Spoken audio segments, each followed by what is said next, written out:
لله رب العالمين والصلاة والسلام على أشرف الأنبياء والمرسلين سيدنا وحبيبنا وشفيعنا محمد وعلى آله وصحبه أجمعين. اللهم إنا نعوذ بك أن نشرك بك شيئا نعلمه ونستغفرك لما لا نعلم. أما بعد فمن التعلم والتعليم والنفع والانتفاع والتذكر والتذكير والحث على كتاب الله والتمسك بسنة نبيه صلى الله عليه وآله وسلم وإصلاح القلب والبعد عن المعاصي ما ظهر منها وما بطن. اللهم علمنا ما ينفعنا وانفعنا بما علمتنا والحقنا بعبادك الصالحين. رب اشرح لي صدري ويسر لي أمري واحلل عقدة من لساني يفقهوا قولي. Alhamdulillah, segala puji bagi Allah Subhanahu wa taala yang telah beri kita nikmat Islam, nikmat iman, nikmat ilmu, nikmat berada di rumah Allah Subhanahu wa taala dan nikmat keamanan. InsyaAllah kita sambut pengajian kita dalam kitab Asy-Syama'il Al-Muhammadiyah, iaitu kesempurnaan baginda sallallahu alaihi wasallam. Alhamdulillah, pada kesempatan yang lepas kita dah masuk kata pendahuluan mukadimah bagi kitab ni. Bagi tuan-tuan yang berminat dengan kitab ni, ada jual di Shopee. Tajuk dia Asy-Syama'il Al-Muhammadiyah, kesempurnaan kata zahir pewaris baginda sallallahu alaihi wasallam. Kita masuk pada hadis yang pertama. Akhbarana Abu Raja' Qutaybah bin Sa'id an Malik bin Anas an Rabi'ah bin Abdurrahman an Anas bin Malik أنه سمعه يقول كان رسول الله صلى الله عليه وآله وسلم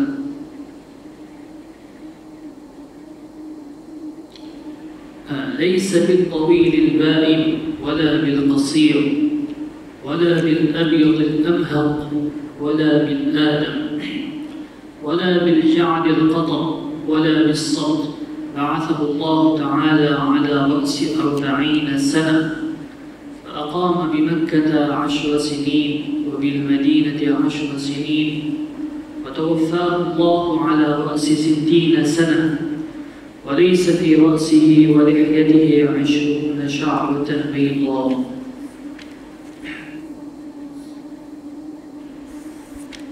Daripada Anas bin Malik bahwasanya Rabi'ah telah mendengarnya berkata adalah baginda sallallahu alaihi wasallam bukan seorang yang bil tawilil bani,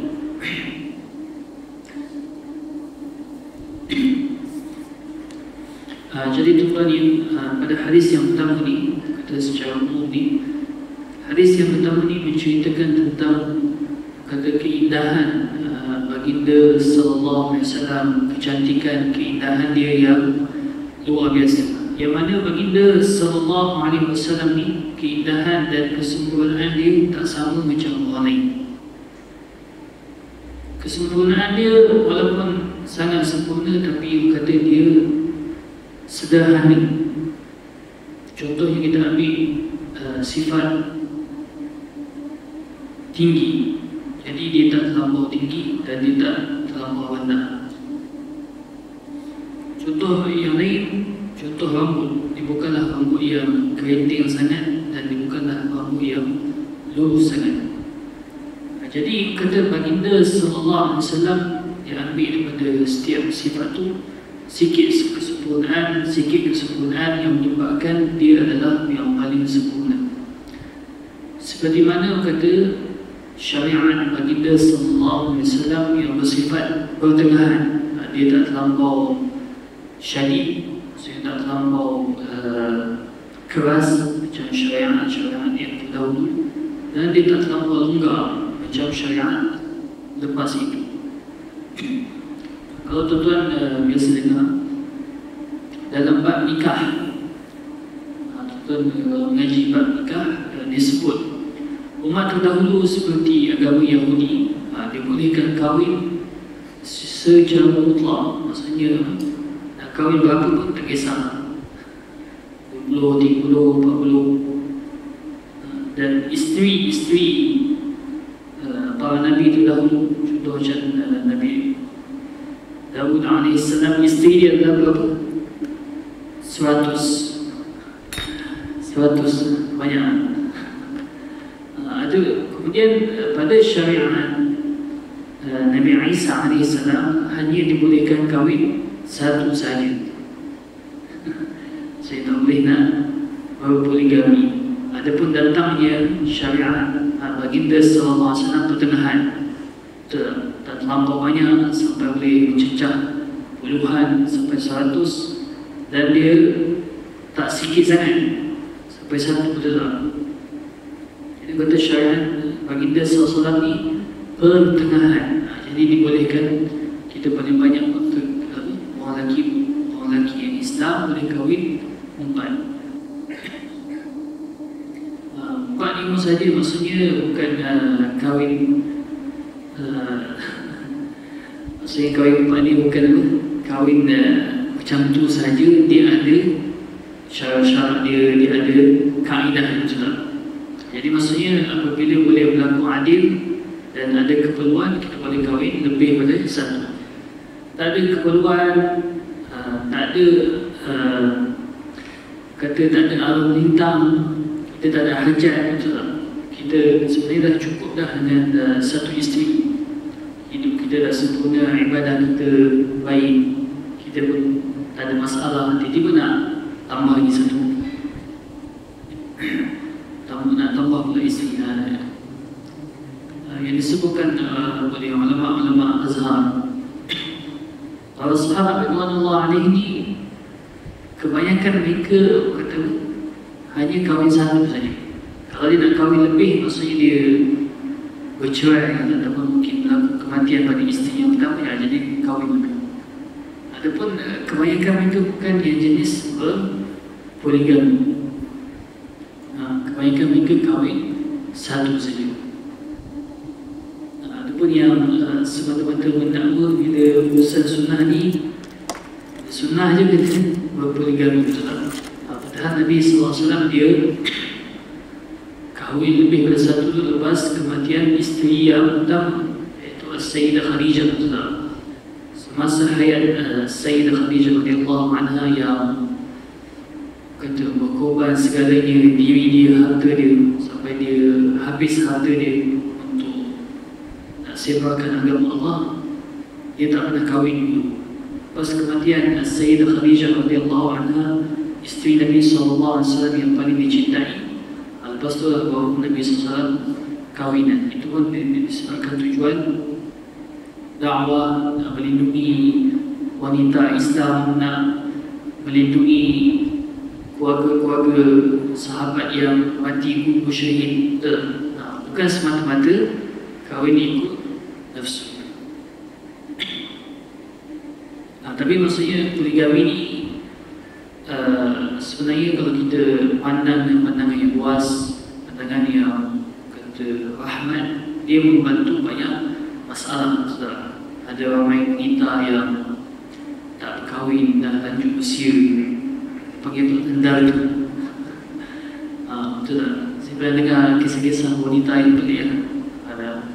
Dia dah kahwin, kemudian dia tahu ada kawan dia yang dah lanjut usia nak kahwin. Jadi dia pujuk suami dia supaya kahwin dengan kawan dia. Subhanallah. Ataupun mungkin akhir zaman banyak wanita lebih pada lelaki, betul tak? Satu nisbah 50. Jadi cuma nak selesaikan masalah wanita yang banyak ni, yang tak kahwin, betul tak? Jadi dengan poligami, seorang lelaki mungkin boleh jaga 4 wanita. Itu pun maksudnya poligami ni maksudnya kita meraihkan adat setempat satu kaum. Kita macam kat Malaysia ni bukan adat kita, bukan kebanyakan orang berpoligami. Adapun tuan-tuan pernah dengar ke Afrika, kat benua Afrika, kalau kahwin 3-4 tu biasa. Kalau tak poligami tu satu benda yang memalukan. Sini kalau kahwin, nak kahwin 2 macam kiamat nak ni. Betul. Macam nak perang dunia ketiga. Kalau kita sama balik tanya kita bersebab ni takkan habis.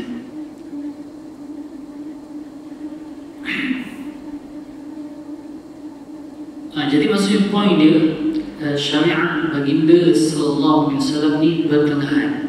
Dia tak sama seperti syariat terdahulu yang agak keras, seperti syariat agama Yahudi yang kata syariat dia agak keras, kaum dia sendiri kata kaki tak boleh menunggarkan agama, menunggang agama. Jadi sesuai syariat itu keras dengan kaum-kaum yang keras. Kemudian syariat Nabi Isa AS agak luar sikit, tapi datanglah syariat baginda SAW yang pertengahan, dan sebaik-baik perkara adalah perkara pertengahan. Jadi dalam hadis ni baginda SAW diterangkan keindahan dia dalam 3 aspek atau 3 cara. Aspek yang pertama dicerita tentang ketinggian baginda sallallahu alaihi wasallam. Aspek kedua dicerita tentang warna baginda sallallahu alaihi wasallam. Yang ketiga dicerita tentang rambut baginda sallallahu alaihi wasallam. Jadi tuan-tuan, yang ulama sebut seperti mana kelas yang lepas, kita belajar tentang zahir baginda sallallahu alaihi wasallam untuk kita tidak jatuh jahil, tidak jatuh daripada golongan yang sengaja menghina baginda sallallahu alaihi wasallam ataupun tak sengaja menghina baginda sallallahu alaihi wasallam. Betul? Jadi adakah wajib kita mempelajari sifat-sifat baginda sallallahu alaihi wasallam? Wajib. Sebab apa? Kita takut jatuh jahil, kita takut jatuh dalam keadaan kita tak tahu, kita menghina Nabi SAW dalam keadaan kita tak tahu. Contohnya macam kita menganggap baginda SAW seorang yang rendah. Betul tak? Jadi seolah-olah kita dah merendahkan martabat baginda SAW secara tak sengaja. Kalau kita sengaja merendah-rendahkan baginda SAW, maka jatuh kafir. Kalau kita tak sengaja, mungkin fasik. Kalau kita beranggapan baginda sallallahu alaihi wasallam seorang yang berkulit gelap, hitam, betul tak? Jadi seolah-olah kita menghina baginda sallallahu alaihi wasallam sebab kita menyifatkan dia dengan suatu sifat yang mana sifat itu bukan sifat baginda sallallahu alaihi wasallam. Ataupun kita mengatakan Muhammad bin Abdullah ni dia sebenarnya seorang Nabi di kalangan kaum Afrika ataupun di kalangan kaum Melayu. Jadi sebenarnya kita bukan beriman dengan pesuruh Allah yang sebenar. Sebab pesuruh Allah yang sebenar dia adalah orang Arab. Jalur keturunan dia sampai kepada Ismail AS, sampai kepada Ibrahim AS, berkulit cerah dan ada sedikit kemerahan pada wajah dia yang penuh dengan cahaya, dan dia seorang yang sederhana, tidak terlampau tinggi dan tidak terlampau rendah. Jadi bahaya tuan-tuan, maksudnya bahaya apabila mana kita tak mempelajari tentang sifat baginda sallallahu alaihi wasallam. Jadi kita belajar sifat baginda sallallahu alaihi wasallam yang membentuk zahir ni, gambaran yang zahir yang membentuk hadapan ni, untuk kita tidak jatuh jahil lalu kita menghina baginda sallallahu alaihi wasallam secara tak sengaja. Yang kedua, kita mempelajari tentang khuluq, akhlak baginda sallallahu alaihi wasallam untuk kita mengambil kedua, kita mengambil sebagai idola kita kan. Bagaimana baginda sallallahu alaihi wasallam makan, bagaimana baginda SAW minum, bagaimana Nabi SAW bersama dengan keluarga dia, bersama dengan para sahabat dia, bersama dengan masyarakat dia. Jadi kita jadikan dia sebagai idola kehidupan. Jadi kita nampak Nabi SAW hidup dengan kita daripada waktu awal kita bangun pagi sampailah kita pejam mata balik. Walaupun kita tak mampu nak berhadapan dengan baginda SAW, kata cium tapak tangan dia yang mulia, ataupun kita kata cium kaki dia, kata debu-debu di bawah tapak kaki Nabi SAW yang lebih baik daripada dunia dan seisinya. Cukuplah kita ngambil sunnah-sunnah baginda SAW, kita amalkan daripada kita bangun awal pagi itu sampailah kita pejam mata. Jadi kita seolah nampak Nabi SAW daripada semua hidup kita, makan, minum, pakai baju, keluar rumah, masuk rumah, naik kereta, turun kereta, pergi majlis, pergi masjid. Jadi kita nampak Nabi SAW dalam setiap kehidupan kita. Sallallahu alaihi wasallam. Okay, jadi tuan-tuan, aspek yang pertama adalah ketinggian baginda Sallallahu Alaihi Wasallam. Jadi Nabi SAW dikatakan seorang yang sederhana tinggi dia. Jadi dia sederhana tinggi, bukan dipanggil At-Tawil Al-Ba'in, maksudnya orang yang terlampau tinggi. Jadi sebab itu tuan-tuan, bila mana seseorang tu dia terlampau tinggi ataupun terlampau rendah, dari segi uruf manusia nampak dia pelik, dia dah jadi satu benda yang berlebihan ataupun dipanggil over, betul tak? Jadi kalau tinggi sangat kita tengok pun ini macam dah macam tiang lah, betul tak? Ataupun maksudnya terukuk dia panjang, tangan dia panjang, jadi tak nampak macam bersesuaian antara satu sama lain. Kalau dia rendah sangat, orang first impression bila nampak seorang yang rendah, orang akan pandang rendah terhadap dia. Betul tak? Biasanya kawan-kawan yang agak rendah, betul tak? Bila kawan-kawan ni dia rendah, maksudnya dia bukan seorang yang tinggi, jadi dia kadang-kadang terasa, dia pun beritahu, kau ni tak habis pandang rendah ke? Saya jumpa dia, dah memang rendah, memang pandang rendah. Maksud saya dari segi mata atau zahir tu lah saya pandang rendah, tapi dari segi darjat kedudukan kita sama lah, betul tak? Hanya di sisi Allah SWT aja yang tahu mana yang lebih tinggi kedudukan dan darjat dia. Jadi Nabi SAW dia seorang yang sederhana tinggi, tapi dia lebih hampir dengan tinggi. Dan ulama mengatakan Nabi SAW apabila dia, kalau dia lalu ataupun jalan antara dua orang yang tinggi, maka Nabi SAW akan jadi lebih tinggi. Untuk menjadikan baginda SAW tidak ada seorang yang boleh mendahului dia dari segi sifat zahir dia maupun akhlak dia. Jadi Nabi SAW mendahului segalanya, akhlak dia dan rupa paras dia mendahului semua orang. Dan Nabi SAW bukan orang yang terlampau rendah.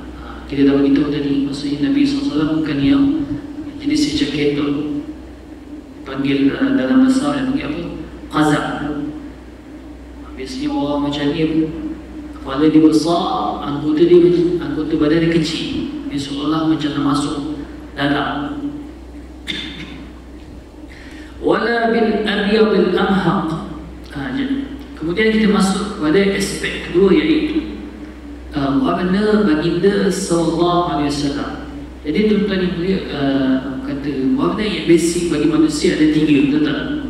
Yang pertama hitam, yang kedua yang pertama putih, yang kedua hitam. Kemudian warna yang ketiga dipanggil asma. Asma ni maksudnya antara putih dengan hitam, dia tengah-tengah. Tapi macam mungkin warna seakan-akan macam coklat, betul tak? Jadi coklat ni ada yang lebih hampir dengan putih dan ada yang lebih hampir dengan hitam juga. Jadi kita rasanya warna-warna asmar ataupun dipanggil macam seakan-akan coklat ni dipanggil apa, kulit sawo matang ni biasanya orang Melayu kita lah, ataupun macam orang Mesir. Jadi kita alhamdulillah kita tengah-tengah Ustaz. Kita biasanya lagu pergaduhan rasis ni antara putih dengan hitam, betul tak? Yang putih selalu tak puas hati dengan hitam, yang hitam tak selalu tak puas hati dengan putih. Tapi kita tengah-tengah alhamdulillah. Jadi maksudnya tuan maksudnya kata dari segi Islam tak ada perbezaan, maksudnya tak ada kata bukanlah kata warna ataupun ukuran hitam atau putih itu yang menjadi ukuran kepada kemuliaan seseorang, betul tak? Seseorang yang gelap hitam, yang taat kepada perintah Allah, ikut agama Islam, lebih baik daripada 1000 orang putih kan, yang mungkin kafir, mungkin yang tak ikut agama ataupun perintah Allah, betul tak? Macam tu juga kalau orang tu kulit putih, dia ikut agama Allah, dia ikut taat perintah Allah, dia lebih baik daripada 1000 orang hitam yang kafir, yang tak ikut agama Allah, betul tak? Cumanya dari segi konteks perbahasan hadis kita, baginda sallallahu alaihi wasallam menjadi ukuran keindahan dan kecantikan. Jadi kalau orang tanya apa warna yang paling cantik dan yang paling indah, jadi kita bagi tahu warna putih yang ada sedikit kemewahan. Sebab apa? Sebab baginda sallallahu alaihi wasallam kulit putih yang ada sedikit kemewahan. Rambut apa yang paling cantik, paling indah? Rambut yang paling cantik, paling indah bukan rambut yang lurus ataupun bukan rambut yang keriting sangat, tapi rambut yang pertengahan. Dia tak lurus sangat dan dia tak keriting sangat. Sebab apa? Sebab Nabi sallallahu alaihi wasallam berambut seperti itu. Kalau orang tanya kita mana yang rambut cantik, yang lebih indah, hitam atau kuning? Jadi kita jawab rambut hitam lebih indah daripada rambut kuning. Sebab apa? Baginda SAW warna rambut dia adalah warna hitam. Kalau orang tanya mana yang lebih indah, mata yang kata dalam dia hitam ataupun hijau ataupun biru macam orang putih kat sana, betul tak?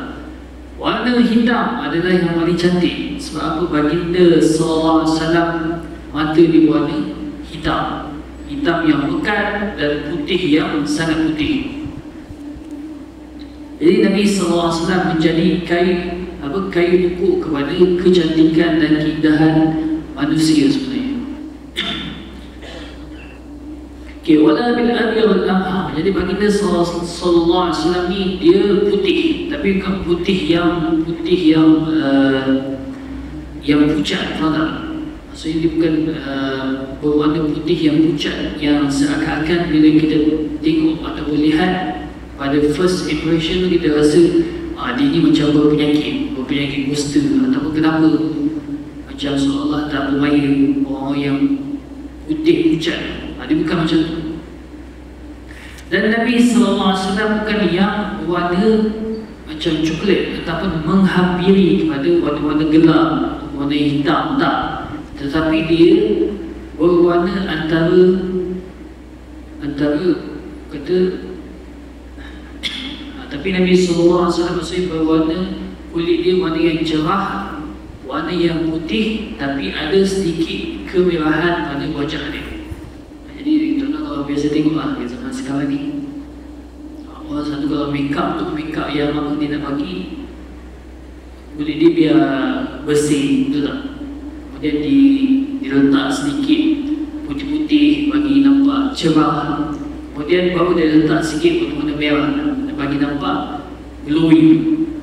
Jadi seolah Nabi SAW dijadikan seperti itu, cantik dan indah.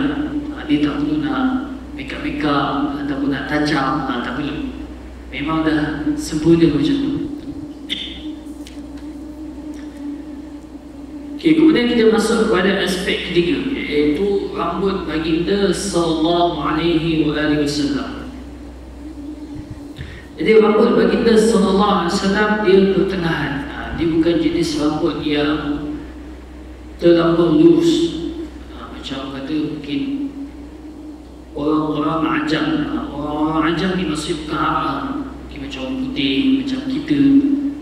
Jadi kebanyakan dikatakan maksudnya kebanyakan orang ajam yang bukan Arab ni rambut dia lurus. Dan dikatakan maksudnya kebanyakan orang Arab ni memang rambut dia keriting, tapi keriting sangat. Mungkin macam orang Arab, orang Afrika, belah-belah benua Afrika ni rambut dia keriting sangat. Dia nampak macam beralut-alut. Jadi Nabi SAW dia bukan antara, maksudnya Nabi SAW dia bukan jenis yang lurus sangat ataupun kerinting sangat, tapi dia tengah-tengah. Maka dia mengambil daripada lurus sedikit kesempurnaan, dan dia mengambil daripada rambut kerinting tu sedikit kesempurnaan, maka jadilah rambut yang paling sempurna, iaitu rambut baginda sallallahu alaihi wasallam. Jadi tuan-tuan sebenarnya tuan-tuan tahu, contohnya rambut Nabi Isa alaihi salam, dikatakan memang rambut dia rambut yang sangat lurus dan rambut yang panjang. Dulu masa alhamdulillah waktu Mesir, bila belajar waktu Mesir, dan alhamdulillah kitab ni saya baca dengan banyak masyayikh dan ulama Azhar. Katanya Syekh Hisham Kamil Hafizahullah, Syekh Ahmad Ma'bad dan Syekh Sa'ad Jawish rahimahullah, Syekh Abu Sulaiman Mustafa An-Nadwi, dan antaranya Syekh Majdi Ashur, antara ulama Dar Miftah Mesir, dan antaranya Syekh Abdul Ba'is Al-Kandani, dan antaranya Syekh Abu Sulaiman Mustafa An-Nadwi, secara bacaan dan secara syar'i.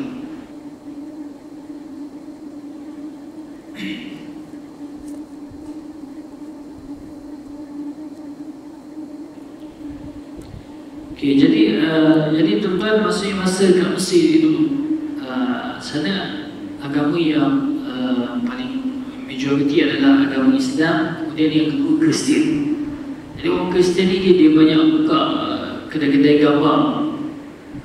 Kedai-kedai gambar ni biasanya dia orang melukis gambar Nabi Isa AS dan gambar-gambar Sayyidah Maryam dalam bentuk portrait dia. Jadi biasa lah. Biasa lalu tengok tapi tak berani nak pegang. Biasanya dia orang selalu lukis Nabi Isa AS ni rambut dia lurus panjang sampailah ke bahagian dada ke dekat jadi tengok memang indah. Dan dulu ingat ini semata-mata kata portrait atau gambaran, tak. Bila mengaji memang rambut Nabi Isa AS dia lurus dan panjang. Sallallahu alaihi wasallam. Ba'athahu Allah ala ra'si 40 sana. Allah SWT memutuskan baginda sallallahu alaihi wasallam pada usia 40 tahun. Jadi tuan-tuan yang ulama sebut, apabila manusia dah sampai usia 40 tahun, maka dia dah mencapai satu tahap kematangan dalam hidup. Dia dah melalui satu fasa yang kata separuh daripada hidup dia betul. Jadi umat baginda sallallahu alaihi wasallam antara 60 ke 70. Yang lebih tu dia bonus sana. Saya kira pelik tengok ada yang 80, 90, 100 ni. Dulu ada kisah pada zaman dahulu. Sebahagian pada zaman para sahabat, para sahabat radhiyallahu anhum, dia orang pernah jumpa ada seorang ni usia dia 400 tahun. Jadi orang tanya dia, mana rasa hidup dekat hampir 400 tahun ni, ataupun dah mencapai 400 tahun ni, ataupun apa cita-cita dia? Jadi dia beritahu cita-cita satu dia nak mati. Sebab apa? Dia dah rasa macam kata hidup pun tak, mati pun tak. Bila dia makan dia tak rasa apa dah, ataupun bila dia dah menjalani aktiviti harian dia tak seperti macam dulu. Maksudnya orang yang betul-betul sihat, dia agak susah kata pergerakan. Jadi itu kena cerita yang luar biasa. Jadi umat Nabi SAW antara 60 ke 70. Jadi apabila manusia dah mencapai usia 40 tahun ni, dia dah mencapai satu tahap kematangan yang sangat tinggi dalam hidup dan pengalaman yang luas. Jadi masa itulah biasanya Allah SWT memutuskan ataupun membangkitkan daripada kalangan hamba dia yang terpilih seorang Nabi dan seorang Rasul. Jadi kebanyakan para Nabi ni memang dibangkitkan menjadi seorang Nabi dan Rasul ni pada usia 40 tahun. Melainkan sedikit para Nabi dan Rasul yang dilantik menjadi Nabi dan Rasul sebelum usia 40 tahun.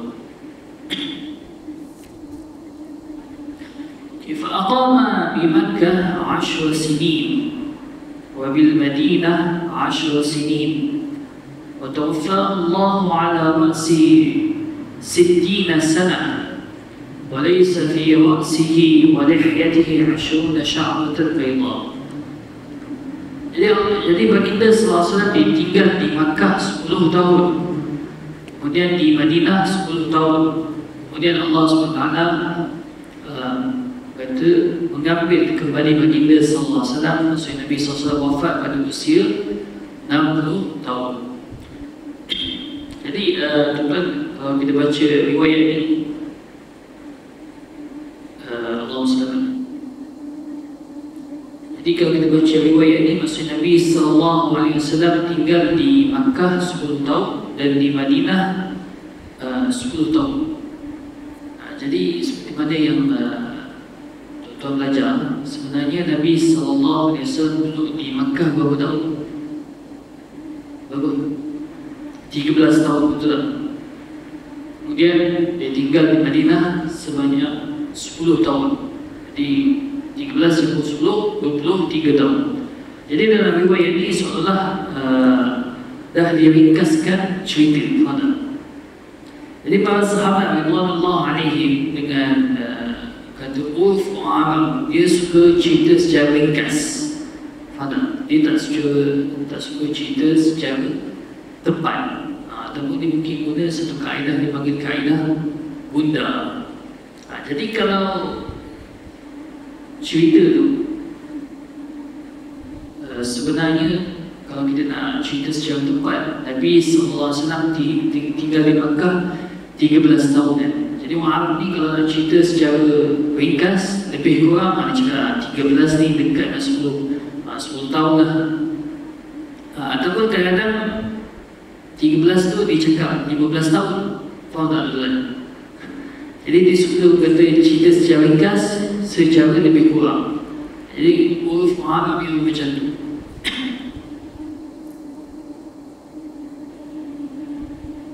Jadi dia suka apa kata, dia suka angka yang macam, dia tak suka angka-angka yang kita tengah ni. Faham? Contohnya macam cerita tentang riwayat 13 ni. Jadi dia suka sama ada nak cerita 15, 10 ataupun 15. Kalau tengah-tengah ni dia tak suka. Dia suka cerita secara ringkas, secara lebih kurang. Jadi 13 ni dekat dengan 10 ataupun 13 ni dekat dengan 15. Jadi kadang-kadang dia cakap 10, kadang-kadang dia cakap 15. Jadi dia sebenarnya cerita lebih kurang. Tapi kalau kita nak cerita kata secara perkiraan yang tepat, memang 23 tahun. Jadi Nabi SAW tinggal di Makkah 13 tahun. Dia berdakwah secara rahsia, kemudian berdakwah secara terang-terangan, betul tak? Sampailah Nabi SAW dia dapat perintah untuk berhijrah kepada Madinah Al-Munawwarah.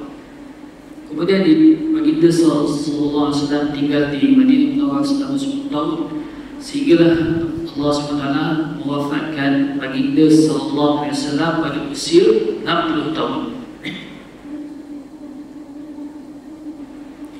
Jadi tuan, seperti mana yang kita tahu, Nabi SAW meninggal pada usia 63 tahun. Ini sama juga ada cerita dia. Maksudnya orang Arab, dia suka cerita lebih kurang ataupun secara ringkas, ataupun dia guna kaedah bunda. Jadi 63 tahun ni dekat dengan apa? 60 tahun, betul tak?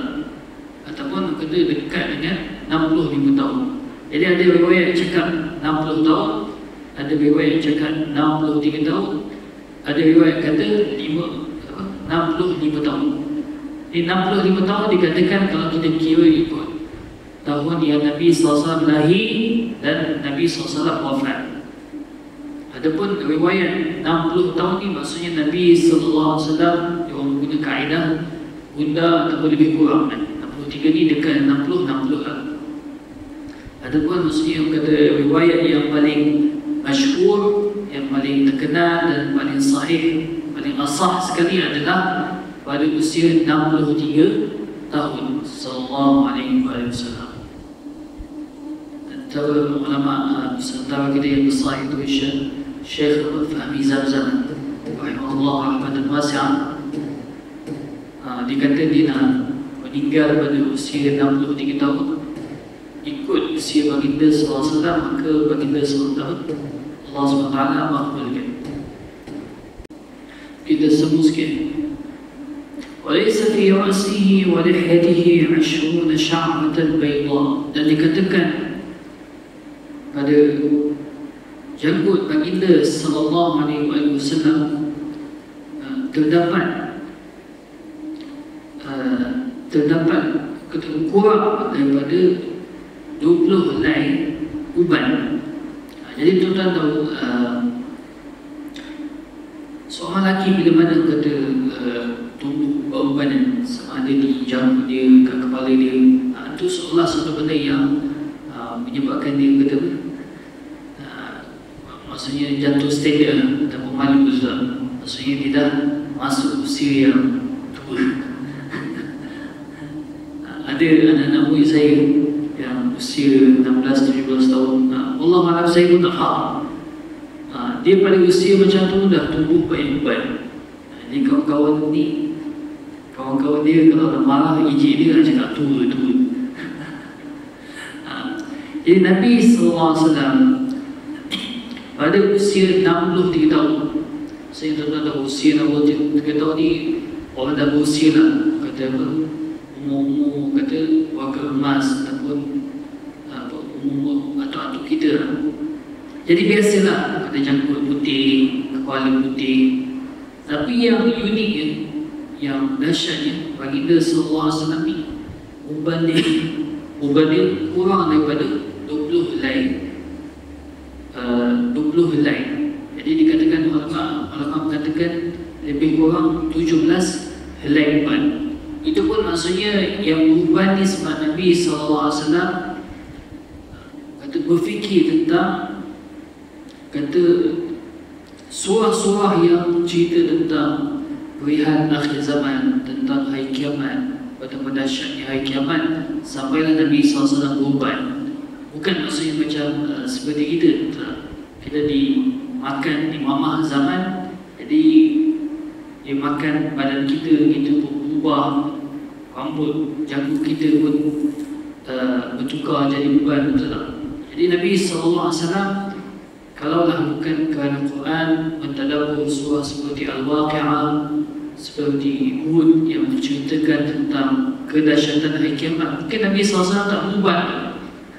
Dia kekal muda, hitam semua, rambut hitam, janggut hitam pada usia 63 tahun. Jadi subhanallah. Jadi ulama mengatakan Nabi SAW manusia seperti kita, tapi bukan 100% macam kita. Dia adalah manusia, tapi manusia yang luar biasa. Hati dia adalah hati yang luar biasa. Dalam pernah beritahu kalau Quran ini diturunkan ke atas gunung, nescaya akan hancur gunung itu. Tapi Quran ini diturunkan ke atas hati baginda sallallahu alaihi wasallam, kemudian dimudahkan bacaan kepada umat dia. Jadi kalau tanpa hati Nabi sallallahu alaihi wasallam, Quran ini mungkin susah nak turun, gunung boleh hancur. Kalau tanpa Nabi SAW ni, Quran ni tak dimudahkan untuk disampai kepada umat dia, sahabat, para tabi'in sampai dari zaman kita.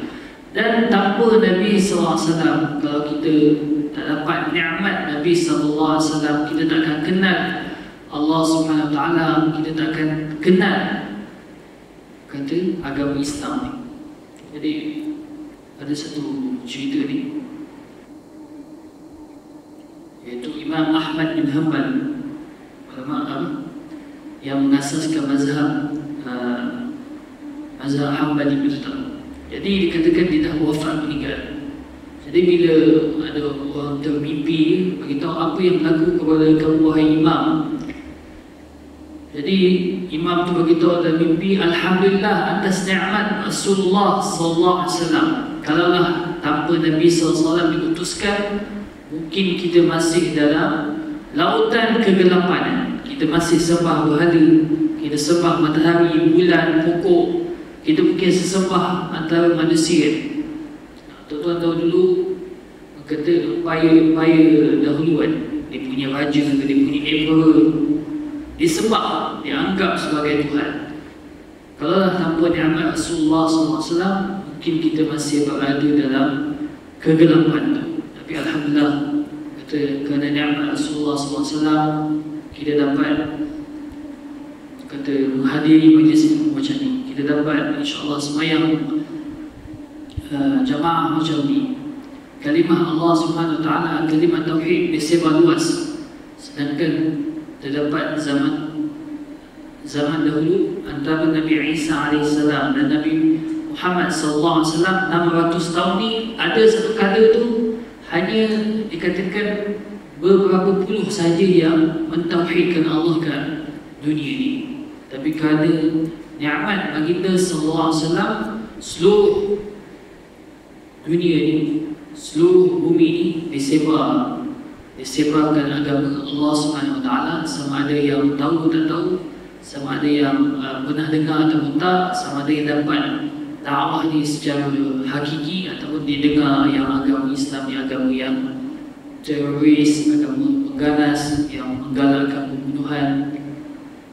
Tapi insya-Allah kata agama Islam ni akan sampai ke hujung timur, hujung barat, sama ada orang yang non-Muslim suka atau tak.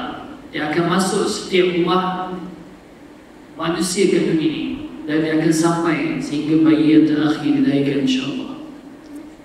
InsyaAllah kita tutup majlis dengan tasbih kafarah dan surah Al-Asr. Subhanallah wa bihamdika asyhadu an la ilaha illa anta astaghfiruka wa atubu ilaik. Alladhina amanu wa 'amilus shalihat wa tawassaw bil haqq wa tawassaw bis sabr.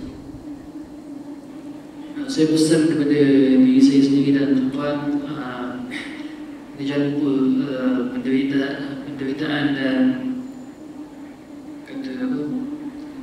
ujian besar yang dihadapi oleh saudara-saudara kita di Gaza. Mereka tak ada rumah, mereka tak ada air, mereka tak ada elektrik, dan Allah alam sebahagian mereka mengatakan lebih baik mati daripada hidup. Contoh, kita boleh hidup mungkin tanpa elektrik, tapi adakah kita mampu hidup tanpa air? Yang kata kadang-kadang kata-kata pun tak mampu nak kata penderitaan saudara kita. InsyaAllah kita doa untuk mereka setiap kali sembahyang fardu dan sembahyang sunat.